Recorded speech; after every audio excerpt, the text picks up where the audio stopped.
तो ये है नया chapter, chapter number 5। And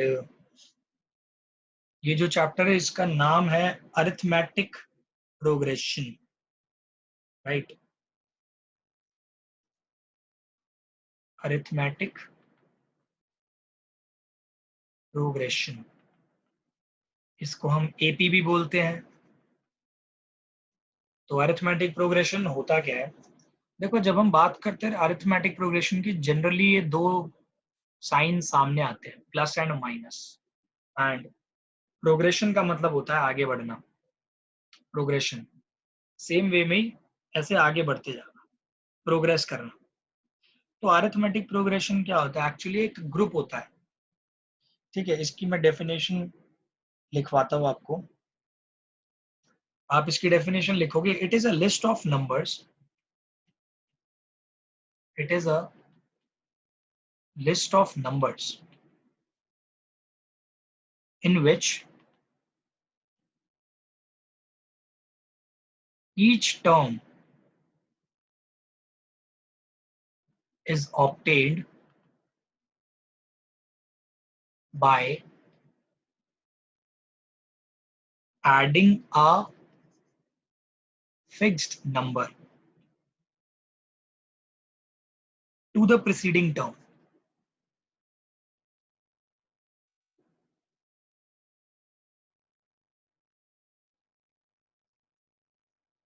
Except the first term.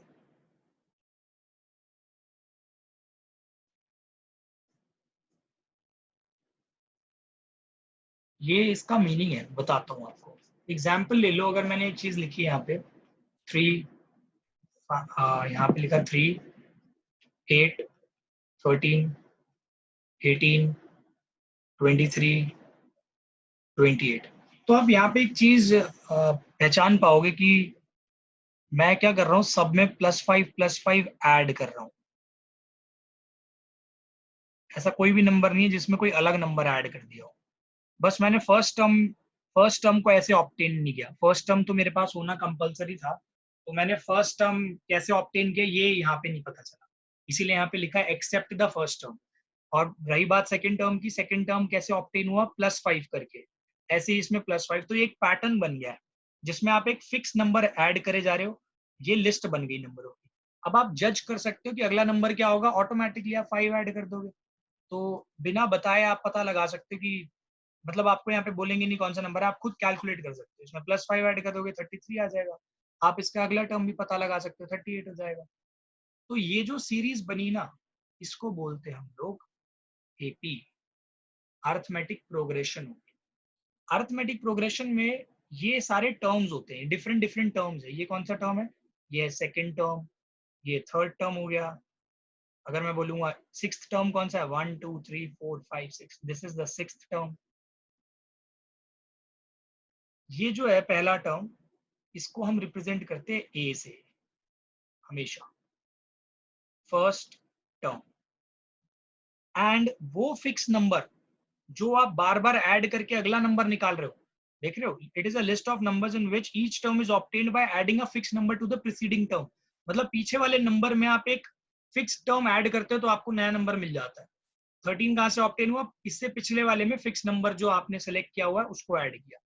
तो ये होता है फर्स्ट टर्म। और ये जो होता है ना, जो फिक्स टर्म होता है यहाँ पे, इसको बोलते हैं कॉमन डिफरेंस। फर्स्ट टर्म को हम डिनोट करते हैं ए लेटर से, कॉमन डिफरेंस को डिनोट करते हैं डी से। कभी आपको अगर एक, अच्छा एक चीज और भी देख लो, जरूरी नहीं है कि +5 ही हो, -5 भी हो सकता है। जैसे 3 में से -5 कर दूंगा तो मेरे को -2 मिलेगा। इसमें -5 कर दूंगा तो मुझे -7 मिलेगा। इसमें मैं फिर से -5 कर दूंगा, -12, देन अगेन -17। तो ये भी हो सकता है। आप ऐड क्या कर रहे हो इसके अंदर, -5। इसमें भी ऐड क्या किया, -5। इसमें भी -5। तो यहाँ पे जो कॉमन डिफरेंस होगा वो आपका -5 होगा। कर आप ऐड ही रहे हो लेकिन नेगेटिव नंबर को ऐड कर रहे हो। यहाँ पे जो कॉमन डिफरेंस आया वो कितना आया, 5। तो ये जो होती है अरिथमेटिक प्रोग्रेशन, एक ऐसी लिस्ट होती है जिसमें फर्स्ट टर्म होता है, बाकी के टर्म्स कॉमन डिफरेंस को ऐड करके निकाले जाते हैं। अब हम लोग करेंगे आगे का। इसमें देखो, अभी तो आपको यहाँ पे कॉमन डिफरेंस के बारे में बताया।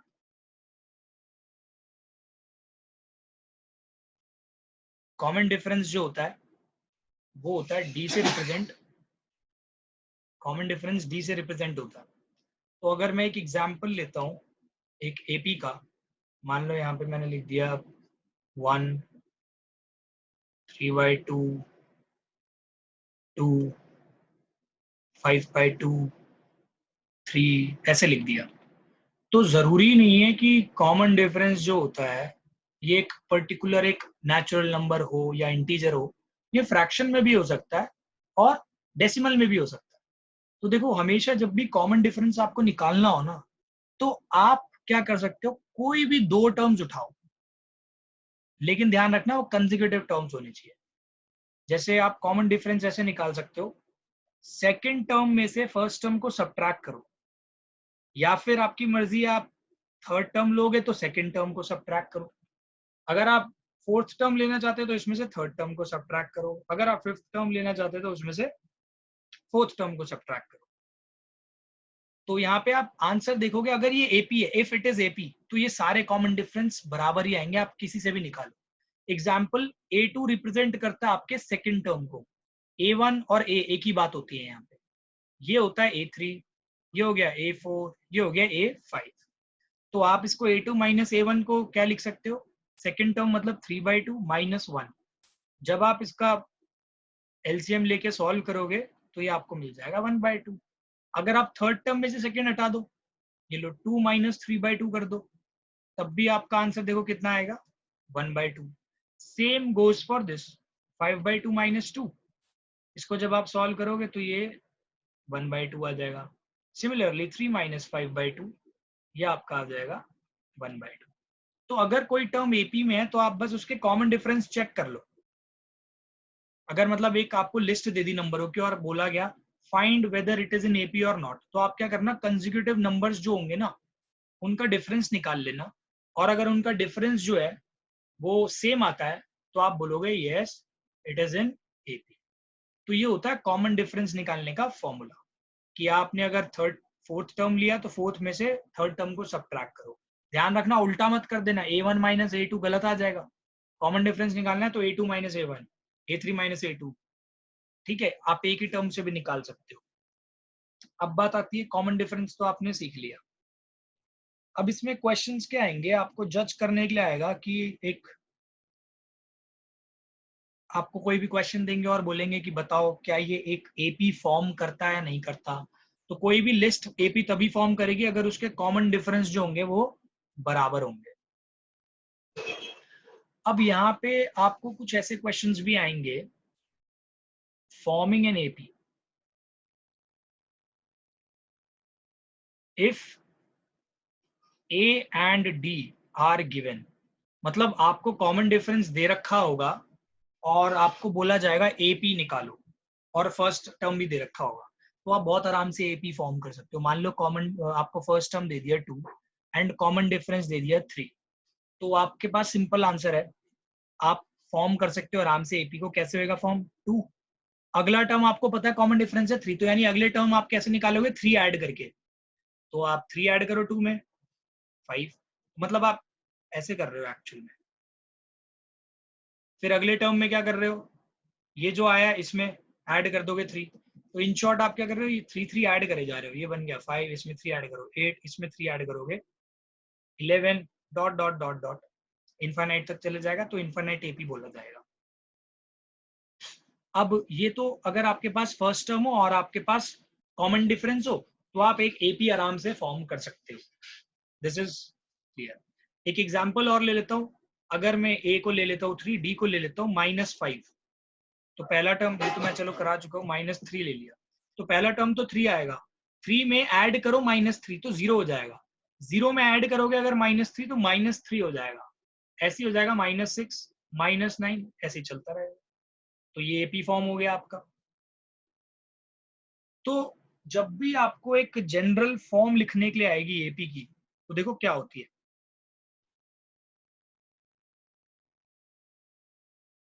एपी की जनरल फॉर्म ऐसे लिखी जाती है, फर्स्ट टर्म और सेकंड टर्म पता क्या होता है, a प्लस डी, मतलब आपने फर्स्ट टर्म में कॉमन डिफरेंस ऐड किया। थर्ड टर्म क्या होगा, a प्लस टू डी। कैसे, a प्लस डी में ही मैंने d ऐड किया है, यानी अगर मैं करता हूँ a प्लस डी तो 2d बन जाएगा ना। ऐसे ही अगला टर्म क्या होगा, a plus 3d, a plus 4d, ऐसे जाता रहेगा। अब हम आगे चलते हैं, क्वेश्चंस करेंगे कुछ इसके। अगर मान लो मैं एक एग्जांपल आपसे पूछूं, इसमें आपको एक एपी दे रखा है 3/2, this is 1/2, this is -1/2, -3/2। If I ask you to find first term and common difference, can you all find? If yes, please find it. देखो तो इसमें फर्स्ट टर्म तो सिंपल सिंपल आपको नजर आ रहा है, इतना होगा। जब भी बात करेंगे कॉमन डिफरेंस की, आपकी मर्जी है, आप इन दोनों टर्म्स को लो या फिर आप इन दोनों टर्म्स को लो। मैं इन दोनों को ले लेता हूँ। a2 ये है, a1 ये है। अगर मैं लिखता हूँ a2 minus a1, that is 1/2 minus 3/2, तो जब आप इसका एलसीएम लोगे तो ये बनेगा, ये आपका -2/2 आ जाएगा, दैट इज इक्वल्स टू -1। तो कॉमन डिफरेंस आ जाएगा आपका -1। अब हम लोग दूसरे टाइप के क्वेश्चंस करेंगे। एग्जाम्पल नंबर 2, इसमें है check whether the following are in AP और not. Check whether the following are in AP or not. If yes, find the next two terms. तो इसमें ऐसे 4 पार्ट्स दे रखे हैं। एक ये दे रखा है, दूसरा दे रखा है 1 -1 -3 5, थर्ड पार्ट दे रखा है -2 2 -2 2 -2, फिर देन फोर्थ पार्ट दिया हुआ है 1 1 1। तो बहुत सिंपल है। अच्छा, इसमें एक आध मैं खुद ऐड करना चाहता हूँ।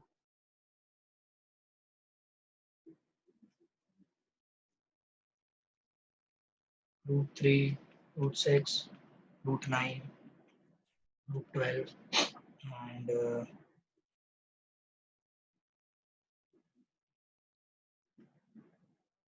-1/2, -1/2, -1/2। पहले मैं इसमें एक क्वेश्चन आपको पहला सिंपल करके बताता हूँ। इसमें क्या करना है, आपको बस ये चेक करना है क्या सब में कॉमन डिफरेंस सेम आ रहा है। अगर आ रहा है तो यानी these terms are in AP, that means they are forming an AP. अगर मैं फर्स्ट कंसीडर करूँ 4, 10, 16, 22, ठीक है, तो ये है। तो इसको चेक कैसे करेंगे, सिंपल है। पहले आप d निकालोगे, a2 minus a1, that is 10 sir ये -2 6। फिर आप a3 माइनस a2 चेक करो, 16 माइनस 10 अगेन 6। फिर आप a4 माइनस a3 भी चेक कर लो, 22 माइनस 16, दैट इज अगेन 6। तो यस, तो दिस इज इन एपी। अगर ये एपी आगे बोला है if yes find the next two terms, तो इसका अगला टर्म क्या होगा। तो ये तो 4 टर्म्स हो गए, तो ए फिफ्थ टर्म क्या होगा, ये जो फोर्थ टर्म है ना, इसमें कॉमन डिफरेंस को ऐड करना है आपको, दैट इज 28। एंड 2 टर्म बोले इसने आगे के निकालने के, तो सिक्स टर्म क्या होगा, जो फिफ्थ टर्म निकाला 28, इसमें आप एक और 6 ऐड कर दो, दैट इज 34। तो ये हो गया आंसर। अब हम बाकी के केस भी देख लेते हैं। इसमें ये वाला हो गया, इसके बाद हम देखते हैं सेकंड वाला केस। सब अपने आंसर्स रीचेक कर लेना इसमें। ये देखो, ये जो क्वेश्चन है इसमें भी आप देखोगे सेकंड पार्ट में, जब आप a2 माइनस a1 करोगे, this is a1, this is a2, 3 and a4। जब आप a2 माइनस a1 करोगे तो -1 दैट इज -2। अगर आप a3 माइनस a2 करके देखोगे, -3 -1 that is -3 + 1 that is again -2। A4 minus A3 करोगे तो -5, sorry -5 minus -3 that is -5 plus 3 again -2। तो ये सारे के सारे डी सेम आ रहे हैं, तो यानी कि ये एपी फॉर्म करता है। एंड अगर एपी फॉर्म करता है तो नेक्स्ट टर्म क्या होगा इसका, दैट इज फिफ्थ टर्म होगा इसका -5 प्लस -2 दैट इज -7, क्योंकि कॉमन डिफरेंस ही ऐड करना है। उसके अगला टर्म क्या होगा, -7 में अगेन -2 ऐड कर दो तो ये -9 हो जाएगा। तो आगे के दो टर्म्स निकाल लिए। अब आ जाते हैं हम लोग थर्ड पार्ट पे। तो इसके थर्ड पार्ट में अगर आप देखोगे फर्स्ट टर्म क्या नजर आ रहा है, -2, इसमें आ रहा है a है आपका -2 फर्स्ट टर्म। अगर ऐसे आप d निकालोगे इसमें देखो तो 2 माइनस -2 तो ये आपका आएगा 4। अगर अब आप यहाँ पे d निकालते हो अगले वाले टर्म से, that is a3 minus a2 करोगे तो -2 -2 माइनस +2, तो यानी कि ये आपका आ रहा है -4। तो आप यहाँ देखोगे ये दोनों इक्वल नहीं है, नॉट इक्वल, तो ये AP नहीं है, नॉट एन AP। अगर AP है ही नहीं तो हम अगली टर्म निकाल ही नहीं सकते। अगर आप पैटर्न फॉलो करना चाहो तो पैटर्न देख के तो आप निकाल ही लोगे कि अगला 2 -2, लेकिन क्वेश्चन में बोला है अगर वो AP है तभी आप अगले दो टर्म्स निकालो, तो इसमें आपको अगले दो टर्म्स निकालने की जरूरत नहीं है। अब आ जाते हैं इसके अगले क्वेश्चन पे। तो अगला वाला भी साफ ही है, फोर्थ पार्ट।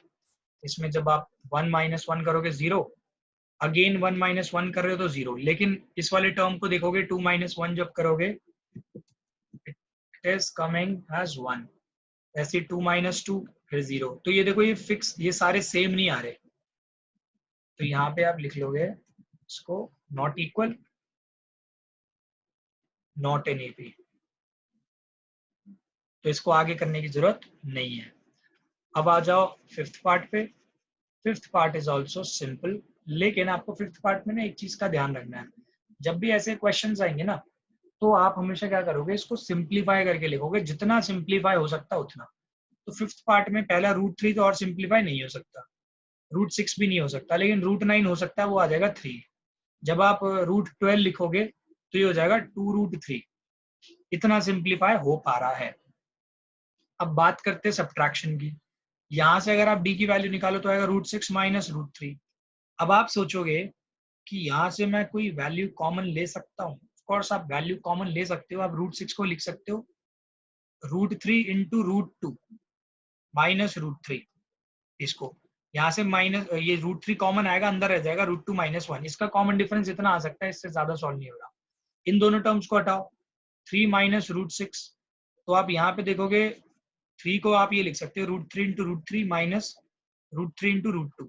यहाँ से कॉमन क्या आ रहा है, √3 आ रहा है, तो √3 कॉमन आ रहा है, तो यहाँ आ रहा है √3 माइनस, अंदर रहेगा √3 माइनस √3 कॉमन आया √2।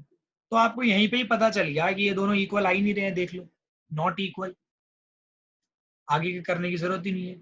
नॉट इक्वल है तो हेंस नॉट एन AP, सीधा सीधा हो गया। ये सब नोट कर लो। अब मैं इसका लास्ट क्वेश्चन करा रहा हूँ। ये जो लास्ट पार्ट है ना, इसको देख के काफी लोग गड़बड़ कर देते हैं, इसको देखते ही सोचते हैं कि यार ये तो नंबर इंक्रीज नहीं हो रहे तो AP नहीं होगा, बट ऐसा नहीं है। प्लस यहाँ पे अगर आप d निकालोगे -1/2 माइनस ऑफ -1/2, मतलब second term minus first term किया मैंने, first second term minus first term, ये आप देखोगे आएगा -1/2 प्लस 1/2, ये आ जाएगा 0। ऐसे ही आप इन दोनों में भी निकालो, -1/2 माइनस -1/2, ये भी कितना आ रहा है, +1/2 दैट इज 0। ये तो इक्वल आ रहे हैं, इक्वल है ये दोनों, तो of course yes it is in AP। अगर AP में है तो अगला टर्म देख लो क्या आएगा, थर्ड टर्म तो दे ही रखा है, फोर्थ टर्म क्या होगा, थर्ड टर्म ये है, इसमें माइनस, इसमें +0 कर दो तो वही सेम टर्म आ जाएगा, फिफ्थ टर्म भी वही आ जाएगा। तो ये आ गया आपका सॉल्व हो गया। अब हम लोग एक्सरसाइज के कुछ क्वेश्चंस करने वाले हैं। उसमें आप देखोगे एक्सरसाइज है आपकी 5.1, इसमें क्वेश्चन नंबर 1 है। क्वेश्चन नंबर 1 में ना आपको कुछ प्रॉब्लम्स दे रखी है और आपको बोला है कि चेक करो क्या ये प्रॉब्लम्स जो है AP में है या नहीं है, whether it is in AP, ये जो सिचुएशंस है वो AP में है या नहीं है। तो हम चेक करते हैं। सबसे पहले क्वेश्चन नंबर 1 को रीड करो, फर्स्ट पार्ट को। क्वेश्चन नंबर 1 में तो लिखा है, in which of the following situations does the list of the numbers involved make an arithmetic progression. और वो कहता है क्या वो अरिथमेटिक प्रोग्रेशन बना रहा है, नहीं बना रहा, एंड आगे पूछ रहा है व्हाई। तो पहला पार्ट पढ़ोगे आप, लिखा है इसमें, the taxi fare after each kilometer when the fare is rupees 15 for the first kilometer and 8 for each alternate मतलब additional kilometer। बहुत सिंपल है।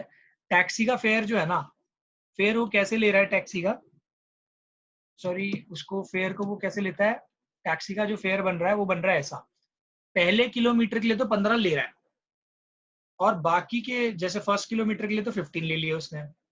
फिर अगले किलोमीटर के लिए क्या कर रहा है, वो कह रहा है 8 rupees for each additional kilometre. यानी अगर 1 किलोमीटर और चलोगे तो आप इसमें 8 जोड़ो, 8 जोड़ने पे आपको 23 मिलेगा। अगर आप 3 किलोमीटर चलोगे फिर आपको 8 जोड़ना पड़ेगा, फिर आपको अगले किलोमीटर के लिए फिर 8 जोड़ना पड़ेगा। यानी कि आप हर एक कंसेक्यूटिव किलोमीटर के लिए +8 करे जा रहे हो। अगर ऐसा हो रहा है तो ऑफ कोर्स ये क्या बन रहा है, एपी में बन रहा है। तो आप यहाँ पे लिखोगे yes it is forming an AP as for each consecutive kilometer fare rises by 8 rupees each। Her kilometre के लिए 8 रुपए बढ़ रहा है वो। तो ये हो गया फर्स्ट का आंसर। अब इसी में देखो आप, इसी में देखो क्वेश्चन नंबर फर्स्ट का ही सेकंड पार्ट अगर हम देखेंगे, सेम एक्सरसाइज 5.1, इसमें लिखा है the amount of air present in a cylinder when a vacuum pumps removes 1/4 of the air remaining in the cylinder at a time. तो मान लो अभी सिलेंडर के अंदर है x, कितनी एयर प्रेजेंट है, मान लो x एयर प्रेजेंट है। वो कह रहा है, सर आपकी आवाज कट रही है। तो इस क्वेश्चन के अंदर दे रखा है the amount of air present in a cylinder when a vacuum pump removes 1/4 of the air remaining in the cylinder at a time. तो देखो अब आपके पास क्या कह रहे हो, the amount of air present in the cylinder. देखो अभी मान लो x amount of air present है सिलेंडर के अंदर। अब वो कह रहा है 1/4 एयर निकाल ली गई, यानी 1/4 ऑफ x निकाल लिया गया। तो बची कितनी अब एयर, x एयर पहले थी, इसमें से 1/4 निकाल ली गई। तो अगर आप देखोगे तो कितनी बच गई, यहाँ एलसीएम ले लो,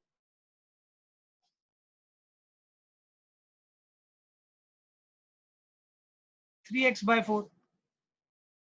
अब सिलेंडर के अंदर 3x/4 एयर बची है। अब इसकी 1/4 फिर से निकाल ली, किसकी 1/4, 3x/4 x की 1/4 निकाल ली। तो कितनी निकली, 3x/16। अब क्या है, ये निकाली है किसमें से, 3x/4 में से। तो बची कितनी, 3x/4 बची हुई थी पहले, इसमें से इसका 1/4 निकाल लिया अगेन, 3x/16। तो ये कितना आ जाएगा, 16 एलसीएम,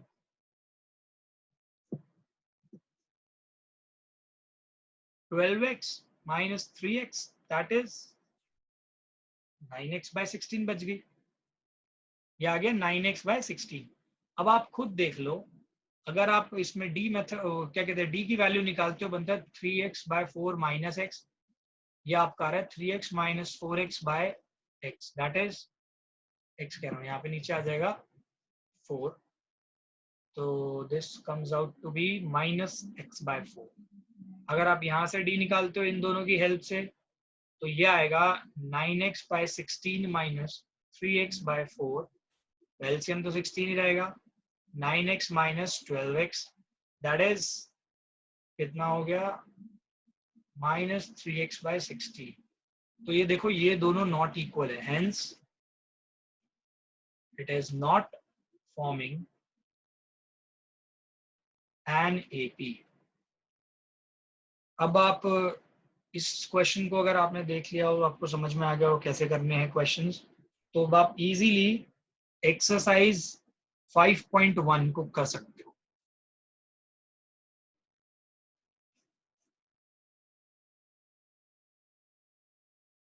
फाइव पॉइंट वन के हर एक टाइप के क्वेश्चन को अब आप सॉल्व कर सकते हो।